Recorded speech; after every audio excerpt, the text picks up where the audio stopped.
Good morning. I'm Elizabeth Bowers with the Anne Springs Close Greenway, and I'm here with our CEO and Executive Director, John Gordon. And we are interviewing today down at the site of our bridge, formerly known as our bridge. Yes, it's not a bridge anymore. No, we've done a lot of demo work since we last gave you an update, and so the site looks very different. But John, tell us where we are in this process and this ongoing project.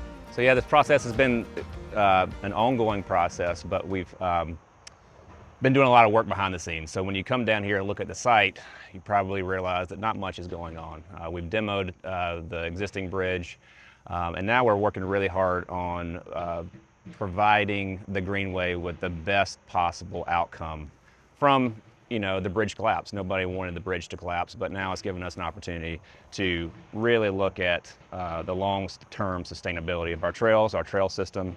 We're actually looking at building two bridges now. This bridge, and it was a very important thoroughfare for our mountain biking community, hiking, running, dog walking, but also we are replacing the old swinging bridge down by the field trial barn, which was one of the original swinging bridges, one of the last original swinging bridges that we've had. So when you think about it, that bridge is 30 years old, the swinging bridge, and we've got a lot of use out of it, a lot of life out of it.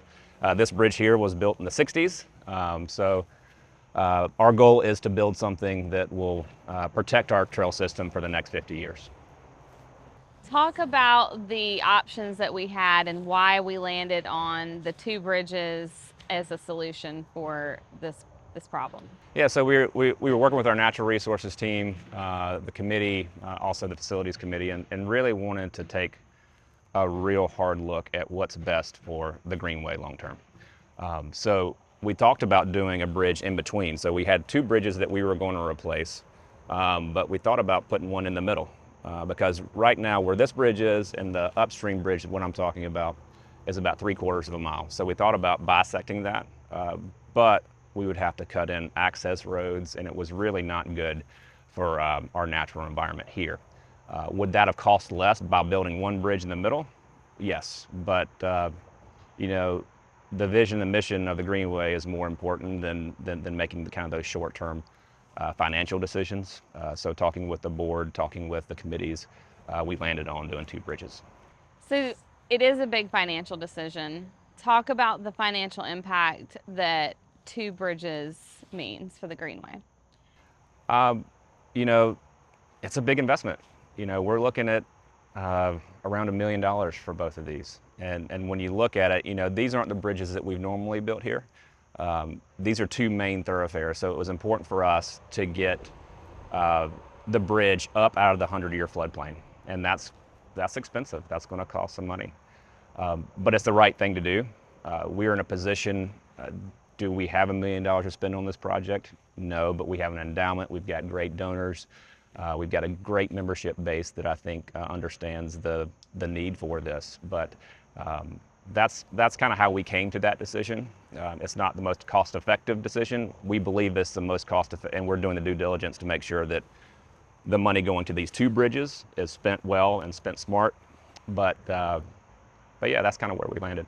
Yeah, I think it's important to highlight the endowment that we have it. The Greenway has not taken an endowment distribution in the last several years because of the incredible membership and donor support that we've had. But I think it's important in a time like this to understand what that's for and to be able to utilize it. But it's just another reason to support this organization and the work that we do, because we're here for the long game, and these bridges are about the next 50 years and hopefully beyond. Talk to the people about a timeline. When do we expect this project to be completed? So right now we've completed the surveys, we've completed the geo work, the geotech work.